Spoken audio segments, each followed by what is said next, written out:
Buenas tardes, Ciara. Buenas tardes, compañeros. Sí, como les comentó Ciara, bueno, yo les voy a enseñar estos dos temas y todavía me sale desactivada la opción de compartir. No sé si me podrías.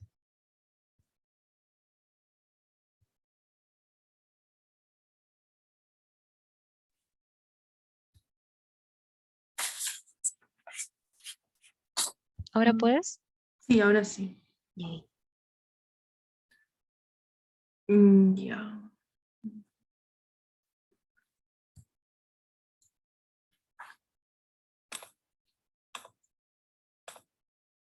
Ya, ahora sí. Bueno, buenas tardes con todos. Hoy les voy a hablar sobre el gases y su aplicación médica. Ya. Bueno, primero vamos a comenzar, ¿no? Todo lo que inhalamos viene de la atmósfera, ¿no? Y en la atmósfera vamos a encontrar un conjunto de gases. Y bueno, principalmente vamos a tener al nitrógeno con un 79%, al oxígeno con un 21% y al dióxido de carbono. Estos son los gases trascendentales, es decir, que desde antes han sido utilizados y gracias a todo ese largo periodo es que se han podido definir el porcentaje, ¿no? Y también entre gases no trascendentales tenemos a los gases inertes. Me parece que el doctor también evaluaba un poco tomaba en cuenta las cifras, ¿no? Entonces sí sería bueno como que se las memoricen, ¿no? Para que puedan tener ahí un punto extra, ¿no? En el examen. Y ahora sobre la presión atmosférica o barométrica, ya debemos tener en cuenta que a nivel del mar, esta presión va a ser 760 milímetros de mercurio, y eso también equivale a una atmósfera, ¿no? Y más adelante vamos a ver la importancia de ello en la medicina hiperbárica. Y bueno, esta presión va a ir disminuyendo de acuerdo a cuanto más altura nos encontremos, ¿no? Y bueno, va a estar dada por el aire de la atmósfera. Ya. Para hablar de respiración, ¿no? Vamos a dividirlo en cuatro partes. En la mecánica vamos a hablar sobre la inspiración y expiración. En la difusión de oxígeno y dióxido de carbono, vamos a hablar de la difusión gaseosa, es decir, de los dos gases, ¿no? También conocida como hematosis, y esta donde se realiza entre el alveolo y el capilar. Ya, alveolo y capilar. Y luego vamos a hablar sobre el transporte de oxígeno y CO2, cómo es que el oxígeno pasa el torrente sanguíneo, ¿no? Y el CO2 cómo es que se expulsa. Por último, la regulación de la ventilación, ¿no? Ya que si no hay un control de ello, se desencadena en enfermedad, ¿no? Todo, o sea, como sabemos, no todo en exceso es dañino, igualmente aquí, ¿no? Aquí en todas las vías metabólicas y en todos los procesos. Siempre tiene que existir regulación. Ahora, para comenzar vamos a ver los músculos que intervienen en la inspiración, y el principal, esta es una fija de fijas que el doctor pregunta, es el diafragma. Es considerado el principal músculo porque está encargado del 90% de la ventilación, ¿no? Y muchas veces el doctor te lo pregunta así tal cual. El músculo encargado del 90% de la ventilación es el diafragma, te pone intercostales externos, pectorales, esternocleidomastoideo. O también te lo puede preguntar de otra manera indirecta, pero ustedes tienen que recordar siempre que el diafragma es el principal músculo de la inspiración. Seguido, seguido de ello están los intercostales externos. Ya, es el segundo músculo más importante. Luego los pectorales, el mayor y el menor. El serrato mayor también y el esternocleidomastoideo, ¿no? Que es este. Bueno, el escaleno, anterior, medio, posterior, serrato menor, posterior y superior. Ajá. En todo caso podrían aprenderse el diafragma y los intercostales externos, ¿no? Como base. Ujú. Pero de esto sí no se olvide, el diafragma.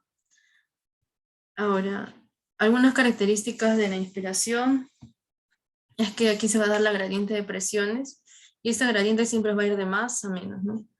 Ya que tenemos los mismos gases, ¿no? CO2 y oxígeno, pero vamos a ver que hay un distinto volumen y presión, ¿no? Esto se da a nivel del ambiente y en los pulmones el volumen y presión va a ser distinto, ¿no? Y eso se refiere cuando se habla de gradientes. Ahora, en la ley de Boyle-Marriott, esto se da en la inspiración, acuérdense, y para ello vamos a definir isotermia, ¿no? O isoterma. Ya. Vamos a tener en cuenta que iso hace referencia a igual, y termia a temperatura. Entonces, siempre hay que tratar de así desmenuzar las palabras o tratar de buscar las sílabas, porque así va a ser muy fácil que nosotros recordemos, ¿no? A largo plazo también. Entonces, esta ley se va a dar siempre cuando nos encontremos en la misma temperatura, ¿no? Y vamos a ver aquí que, bueno, acá tenemos la presión barométrica, ¿no? Una atmósfera equivalía a 760 milímetros de mercurio.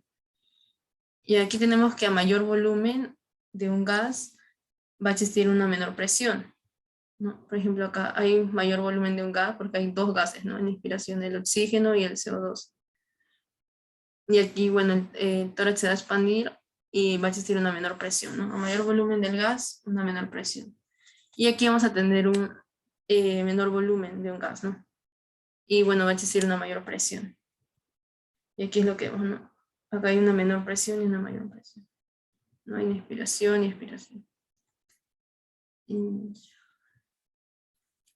ahora, los músculos que van a intervenir en la expiración son principalmente los intercostales internos, ¿no? Eso también podrían preguntarles, los intercostales internos, ¿no? Seguido el recto del abdomen, el oblicuo mayor, el oblicuo menor y el transverso del abdomen, ¿no? Que aquí también lo vemos. Y los músculos de la prensa abdominal van a ser todos menos los intercostales internos, ¿no? Eso también podrían preguntarles, ¿no? Por si acaso los puse.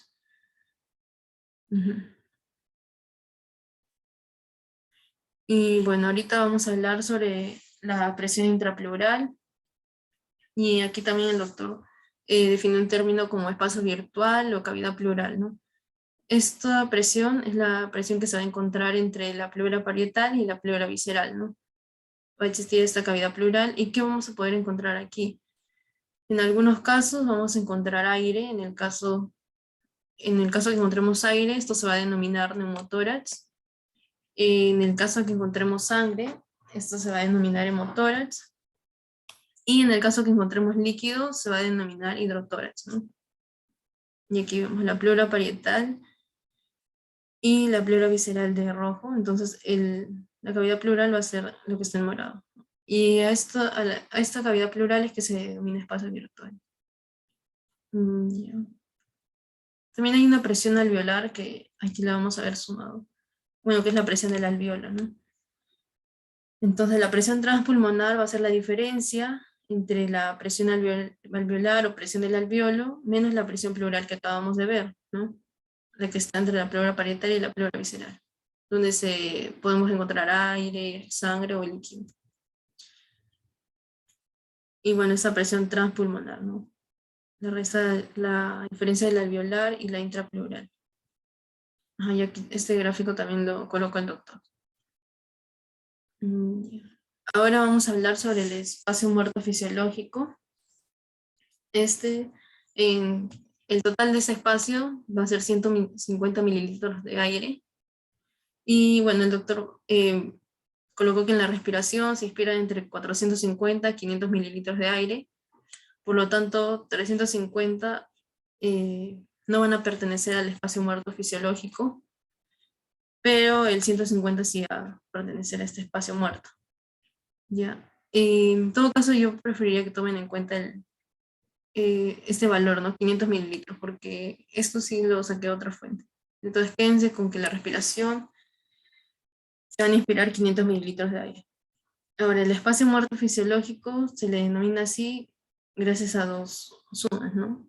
El espacio muerto anatómico, en el cual acá se dice que el volumen del aire de la vía respiratoria que no participa en el intercambio gaseoso o hematosis, ¿no?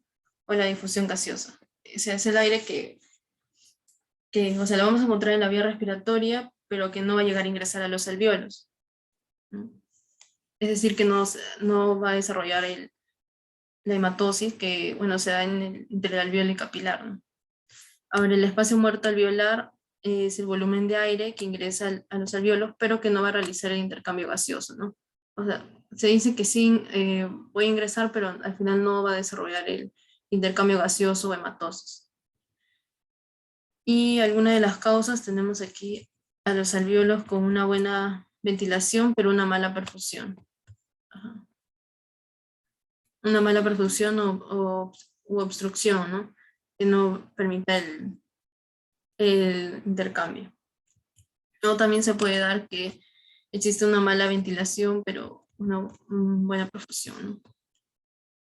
En esos casos. Y bueno, aquí está el espacio muerto que les mencionaba, que equivaldría a 150 mililitros de aire y el resto 350 mililitros, ¿no? Y 500 mililitros es lo que nosotros inspiramos. Ya. Ahora, eso también son dos. Ya. La normoventilación es la ventilación o respiración normal. Cuando hablamos de hipoventilación, vamos a desdoblar estas palabras, ¿no? Hipo siempre va a hacer referencia a menos, ¿no? E hiper a más. Entonces, más que todo, en todo se va a aplicar ello, ¿no? Y, por ejemplo, hipotiroidismo, menos segregación de la glándula tiroides, ¿no? Y en caso de hiper, mayor segregación de glándula tiroides, ¿no? Un exceso. Entonces, ya bueno, acá, hipo, menor ventilación, ¿no? ¿Qué va a ocurrir en una menor ventilación? Hipoxemia, ¿no? Vamos a tener una hipoxemia, que es una menor segregación de presión parcial de oxígeno en la sangre. E hipercapnia, ¿no? Una mayor segregación de dióxido de carbono en la sangre, ¿no? Entonces, si tenemos una mayor segregación de CO2, este CO2 va a generar mayor iones va a generar mayores iones de hidrógeno y esto va a hacer que la sangre se convierta en ácida, ¿no? Entonces, ustedes siempre relacionan como que el CO2 en su exceso va a convertir la sangre en ácida, ¿no? Entonces, por eso es que la suma de ambos va a catalogarse como acidosis respiratoria, ¿no? Donde la sangre va a estar ácida. Y algunos síntomas que vamos a ver aquí es que se va a tener la bradicardia, una presión baja, y esto se ve reflejado en los en pacientes policontusos. Ahora, la hiperventilación se va a tener que hay una mayor respiración y aquí se va a ver una hipocapnia, ¿no? Una menor, deficiente segregación de dióxido de carbono en la sangre. Entonces, si la excesiva segregación nos da acidosis, la deficiencia nos va a dar alcalosis, ¿no? Lo contrario. Por eso es que, bueno, se ve como la sangre alcalina, ¿no? Y bueno, por eso también es importante lo que les mencionaba, que vamos a ver posteriormente, es la regulación de la ventilación, ¿no? Porque si no se mantiene estable es que surgen estos dos problemas. Y la sintomatología que vamos a encontrar aquí es la presión alta, taquicardia, y en los pacientes se podría ver la sintomatología de paro cardíaco o asma. Más que todo aquí no vienen tanto relacionados a estos los casos, ¿no? Pero en caso pregunten ya, se les va a hacer muy fácil responder. Ya. Esto, bueno, el doctor recalcó que era esencial que se memoricen el volumen corriente y el volumen residual, ¿no? Y eso está, bueno, lo considero muy fácil, ¿no? Y también, si tendrían alguna duda respecto a esto, me avisan. Pero era más como para leerlo y relacionarlo, ¿no? Volumen corriente, volumen residual. Entonces, si en caso tengan una duda, me escriben normal y les ayudo. Pero lo voy a pasar así rápido. Ya. Y bueno, para terminar, leyes de gases 1, la espirometría era una técnica que nos va a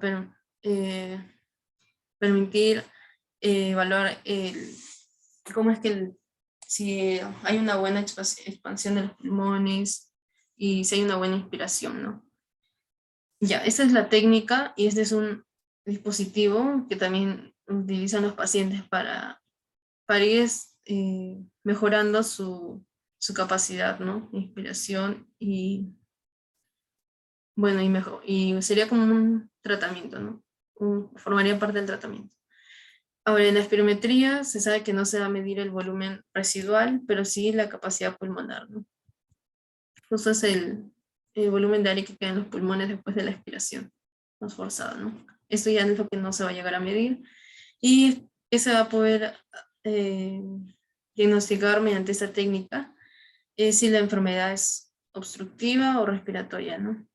Si existe una obstrucción en las vías o si hay una falla en la expansión pulmonar. Ujú. ¿Hasta ahí tienen alguna duda o pregunta? Si no, para seguir avanzando. Normal pueden escribirla por el chat o pueden levantar su mano, como deseen. Ujú. Aquí ya continuaríamos hablando sobre la difusión de oxígeno y dióxido de carbono, ¿no? La hematosis o difusión gaseosa. Ya. En todo caso, al final, ya cualquier duda o pregunta. A ver, ya, muchas gracias, Celeste. En el caso de la hematosis, ¿no? Una difusión, bueno, ¿qué es la difusión gaseosa o el intercambio gaseoso, ¿no? Pero la terminología médica es hematosis, ¿no? Va a estar basado, ubicada se va a desarrollar entre el alveolo y el capilar, y un requisito de ellos es que se va a tener que atravesar la barrera hemática, la cual tiene un espesor de 0,3 milímetros. Y a continuación vamos a ver de qué está compuesta esta barrera, ¿no? Principalmente de surfactante pulmonar, y eso también es pregunta de examen, me parece. Sí, más el surfactante pulmonar sí se lo van a preguntar. Y bueno, seguidamente tenemos al agua, que se define como capa microscópica, el epitelio alveolar, la membrana basal alveolar, el intersticio, la membrana basal capilar, el epitelio capilar o el endotelio, el plasma y el glóbulo rojo, ¿no? Y bueno, aquí como les decía, se va a dar la difusión de oxígeno y viceversa, de dióxido de carbono, ¿no? Entonces, ya. Aquí vamos a volver a hablar sobre gradiente, porque la ley de Henry tiene, bueno, se tiene que conocer bien la gradiente para entender la ley de Henry. Entonces, habíamos dicho que la gradiente va a ir siempre de más a menos y vamos a tener los mismos gases, pero un distinto volumen y presión. Esto se va a dar a nivel del ambiente y esto en los pulmones, ¿no? Entonces, en la ley de Henry se va a tener un flujo bidireccional cuando ambos estadios, ¿no? Ambos, o sea, tanto en el ambiente como, por ejemplo, en los dos estadios se va a tener el mismo volumen y presión, ¿no? Pero de todas formas, a pesar de existir el mismo volumen y presión, va a existir un mínimo flujo bidireccional, ¿no? Tanto de ida y vuelta. Entonces se va a tener que el oxígeno en un ambiente gaseoso, cuando llegue al alveolo va a pasar a un ambiente líquido, ¿no? Es por eso que se dice el flujo bidireccional. Ya. Ahora, van a haber algunos factores que van a delimitar el paso de la difusión gaseosa y algunos también que van a sumar, ¿no? Por ejemplo, el grosor de la membrana, si esta va a ser eh, más gruesa, va a permitir una menor difusión, ¿no? Y eso también lo vamos a ver en la ley de Fick posteriormente. Ahora, con el coeficiente de difusión del gas se va a ver lo mismo, ¿no? A mayor coeficiente va a haber una mayor difusión. Y en el caso de la diferencia de presión parcial entre los lados de la membrana, se va a ver que en dos gases iguales se va a dar la gradiente, ¿no? Un gas con mayor volumen y presión a un gas con menor volumen y presión. Como se ve en la gradiente, ¿no? De más a menos. Más. Ya. En la ley de Fick vamos a tener Ya. Dentro de la ley de Fick vamos a tener la ley de Graham, ¿no? Va a estar al final. Y vamos a tener, acá en la ley de Fick vamos a tener en cuenta que todo lo del numerador va a estar en relación directa, ¿no? O sea, a mayor área de difusión, a mayor área va a existir una mayor difusión, ¿no? A mayor coeficiente, mayor difusión, ¿no? Eso es lo que veíamos aquí. Esos factores lo ha relacionado Fick y es que de esa manera se forma una ley. ¿Ya? A mayor temperatura absoluta, mayor difusión. A mayor diferencia de presión, mayor difusión, ¿no? Eso es lo que veíamos acá. Y en el numerador surge, no, surge lo directo, ¿no? Pero en el denominador va a existir una relación indirecta, porque a mayor distancia de difusión va a haber, a mayor distancia va a haber menor difusión, ¿no? Y acá vamos a tener la ley de Graham, que a mayor raíz cuadrada del peso molecular va a existir menor eh, difusión, ¿no? Pero acá, bueno, les puse algo inverso, ¿no? A menor peso, mayor difusión, ¿no? Es lo mismo. Bueno, más que todo para que se guíen. Ujú. Creo que se me pasó. Aquí se me pasó algo, ahorita me acuerdo. Por eso, por lo resaltado. Ya. Entonces, aquí en la norma de ventilación me había olvidado de comentarles que por cada milímetro de mercurio de aumento en la presión parcial de dióxido de carbono, los iones de hidrógeno van a aumentar, ¿no? Bueno, eso sí se lo comentado. Y estos iones de hidrógeno, ¿no? Hacían que la sangre se vuelva ácida, ¿no? Ya. ¿De qué diapositiva te refieres? ¿De la ley, de la ley de Fick o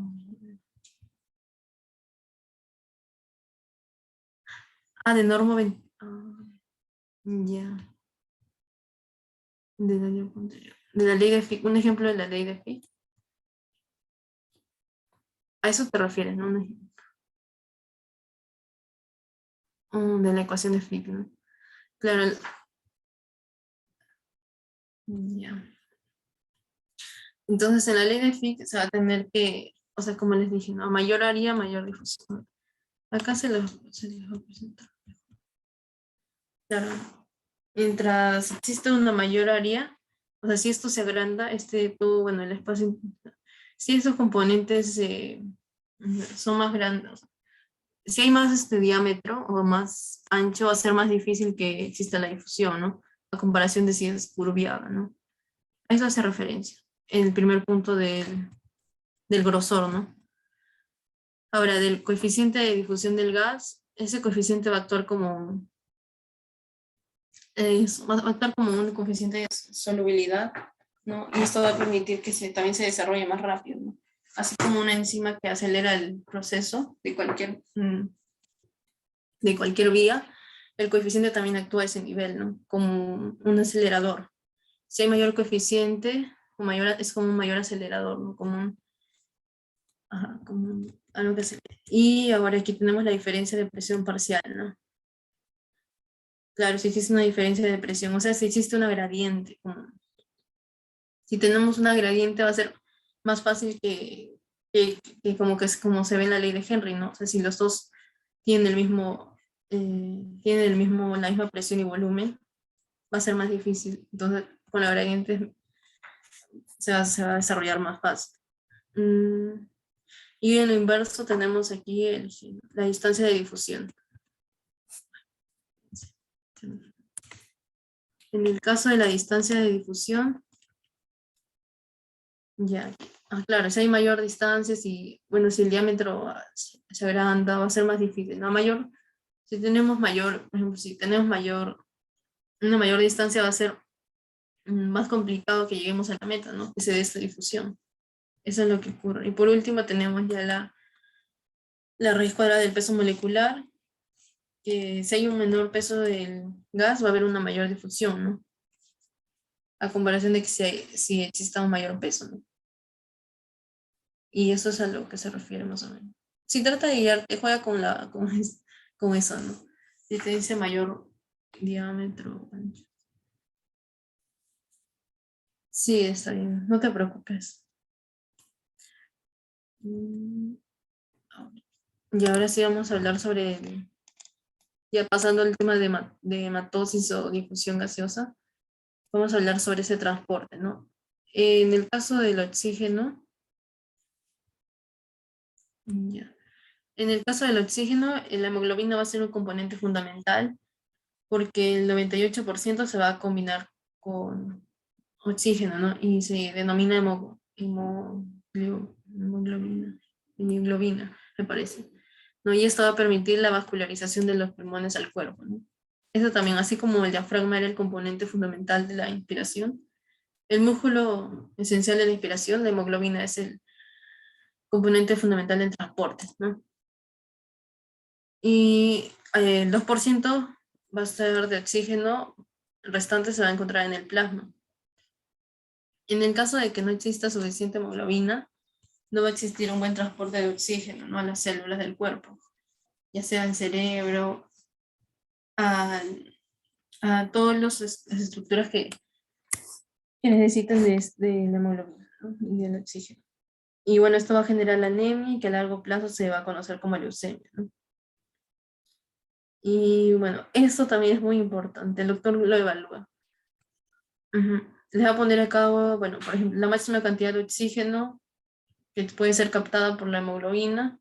Se va a utilizar una fórmula para evaluar esto, ¿no? 1,34 mililitros de oxígeno por el gramo de hemoglobina. Entonces, en su clase grabada el doctor les puso 1,34 por 10 gramos de hemoglobina, ¿no? Sería 13,4, ¿no? Le corren una coma. Pero en el examen le va a poner otra cifra. Me parece que sí les dejaba utilizar lápiz y ellos. Sí se les iba a permitir por esto. Para que puedan desarrollar para que puedan multiplicar, ¿no? Pero sí es muy importante que tengan en cuenta esto. Porque el doctor les va a dar un cierto gramo de hemoglobina y a ustedes lo multiplican por 1,34, ¿no? Ya. Y en el caso del transporte de CO2, aquí el 70% del dióxido de carbono se va a combinar con el agua del plasma, ya mediante la enzima anhidrasa carbónica, ¿no? Y como les había comentado hace rato, las enzimas hacen que el proceso se acelere, ¿no? Así como el coeficiente. Y bueno, esta va a estar formada por ácido carbónico y el ácido carbónico está compuesto por agua y dióxido de carbono. Ajá. Y claro, y justamente este ácido carbónico va a generar bicarbonato y protones. Y estos protones van a acidificar la sangre. Pero gracias al riñón es que nosotros podemos controlar esta acidificación, ¿no? Y es que, claro, nosotros podemos controlar las personas sanas, pero las personas con insuficiencia renal no pueden. Entonces, muchas veces ellos pueden entrar en una acidosis, ¿no? Y por eso es muy importante que asistan a sus controles y evaluaciones.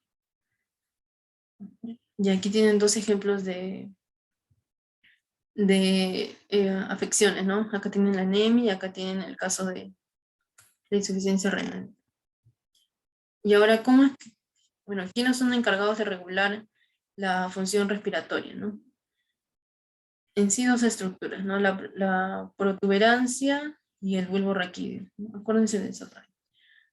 Va a estar dado por dos estructuras ubicadas en la base del encéfalo. Ya, las dos. Y aquí tenemos la aplicación de gases en medicina, ¿no? En sí, el doctor, ¿cuál sería la aplicación de ello, ¿no? Aunque eso también, como han podido ver, casi todo también se relaciona. Lo de hipoventilación, hiperventilación, lo vamos a ver durante fisiología también. Y eso también sobre la acidosis, ¿no? Importante. Y bueno, aquí tenemos al hiperbarismo, que hiper sabíamos que era más, ¿no? Entonces hiper y barismo, ¿no? Presión barométrica, ¿no? Presión del ambiente. Entonces, hiper más, presión aumentada, ¿no? Hipo era menos, entonces vamos a tener una menor presión barométrica, ¿no? Menor presión atmosférica, ¿no? Que la presión atmosférica, presión barométrica a nivel del mar era 760 milímetros de mercurio, ¿no? Y esto equivalía a una atmósfera. Entonces, en el hiperbarismo, como va a haber una mayor presión, vamos a tener una presión mayor a 760 milímetros de mercurio o una atmósfera. Ay, hiper, ¿no? Hiper es más. Está por debajo, y acá me confundí. Y acá es no es por debajo, es porque acá está también debajo. Y pues menos, ¿no? Donde la presión está, donde la presión barométrica es mayor a un UTM, ¿no? Es mayor a una atmósfera. Es mayor a una atmósfera. Bien. Y acá es menos, ¿no?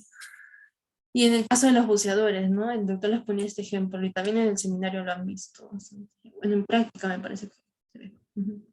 Entonces se dice que por cada de entre 10 a 13 metros debajo del nivel del mar, la presión va a aumentar una atmósfera, ¿no? Entonces si nos encontramos a 10 metros, bueno, tendremos 2 atmósferas, ¿no? Que se aumenta uno. Y por eso es que los buceadores eh, siempre tienen que tener sus equipos de protección, ¿no? Porque si no les va a causar una enfermedad, ¿no? Es muy importante en sí esto, que tengan en cuenta sus equipos de protección. Y en el caso del hipobarismo va a haber una menor presión, ¿no? Menor presión barométrica. Y acá sí, condición ambiental donde la presión barométrica está por debajo de una atmósfera. Y justamente esto se relaciona bastante con las personas que viven en altura, ¿no? Porque al tener una menor presión barométrica, o sea, menor oxígeno, como lo habíamos visto al inicio, a ver, vamos a retroceder. Ya, como lo habíamos visto al inicio, ¿no? O sea, si tienen menor oxígeno, ellos van a tener que segregar menor oxígeno, van a tener que segregar mayor hemoglobina para que esta hemoglobina pueda captar todo el oxígeno posible, ¿no? Y así su cuerpo pueda de una forma acostumbrarse adaptarse, ¿no? A ese ambiente, al hipobarismo. Y a este aumento de hemoglobina se le denomina poliglobulia, ¿no? Poli es varios, ¿no? Varios glóbulos rojos. Así también traten de desglosar las palabras, ¿no? Hipo menos, poli mucho, ¿no? Varios glóbulos rojos, ¿no? En hipertrofia, hiper, ¿no? Hiper es más trofia, más contracción. Trofia hace referencia a contracción, hipertrofia. Mayor contracción del ventrículo izquierdo, ¿no? Y también se van a encontrar en un estado de taquipnia, porque van a tener una respiración rápida, ¿no? Y bueno, aquí les puse el ejemplo de un bebé que ha nacido en altura, ¿no? Y le están revisando y está sano. Ya, por último vamos a hablar sobre la medicina hiperbárica. Ese también fue un tema de seminario. En el caso de la medicina hiperbárica, como hiperbarismo, vamos a encontrar una mayor presión barométrica, ¿no? Entonces, yo leí que eh, la presión iba a ser hasta 3 atmósferas, ¿no? Entonces, bueno, igual tomen en cuenta esto, ¿no? Presión atmosférica va a ser mayor a una atmósfera, ¿no? Mayor a una atmósfera, ¿no? Como se sabe. ¿Y qué va a tener de utilidad ello? ¿No? Va a brindar oxígeno a diversas estructuras de nuestro cuerpo que lo necesiten, que estén carentes o deficientes de ello. Muchas veces se utiliza para el pie diabético, para las gangrenas, ¿no? Y de esta forma puedan restablecerse los pacientes.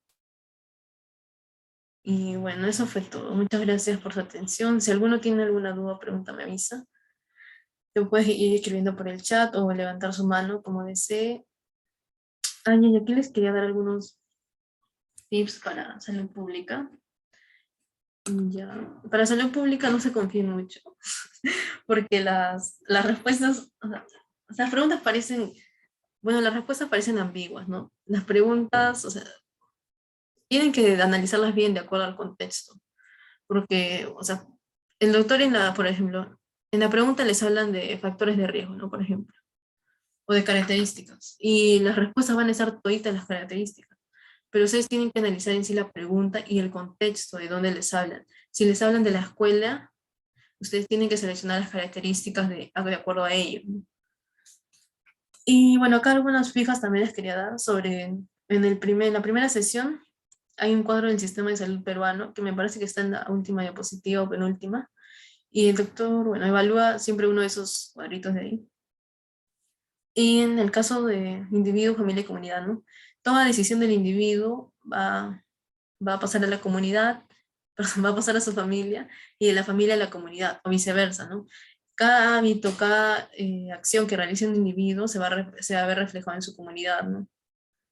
Y también por eso es muy importante hacer esas prácticas comunitarias, ¿no? Para que así, o sea, la comunidad, con que una persona de una comunidad tenga educación en salud, o bueno, haya recibido educación en salud de parte de algún tema, va a trascender en cada familia, ¿no?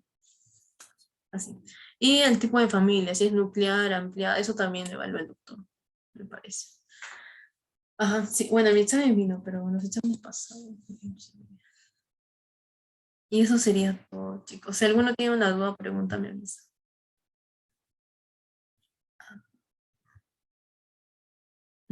Sí, de nada, no se preocupen. Más que todo para los exámenes finales, sí, voy a tratar de también darme un espacio y dictar unos temas de salud pública. Sí, estoy pensando en algunos temas.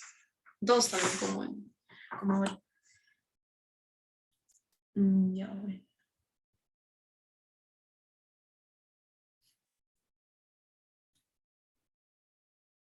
Si no tienen ninguna duda, pregunta al respecto a esto, también si tienen alguna otra duda, si cuando están estudiando, normal me pueden avisar y yo les ayudo, ¿no? Ahí voy a dejar mi número. Y si también si tienen dudas sobre esto, que no lo expliqué, pero, o sea, si ustedes lo leen y lo relacionan normal, ya, nos pueden compartir el PPT. Sí, a ver, voy a ver lo del PPT. Ahorita voy a coordinar con Sara como si, ajá, para pasárselo a su grupo.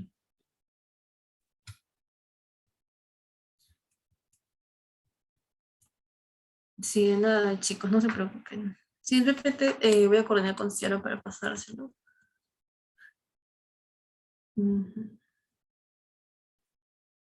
Vaya, y les voy a dejar mi número para cualquier duda. Sí, en cualquier otro curso normal, yo les puedo ayudar. En seminario, en práctica. Mm,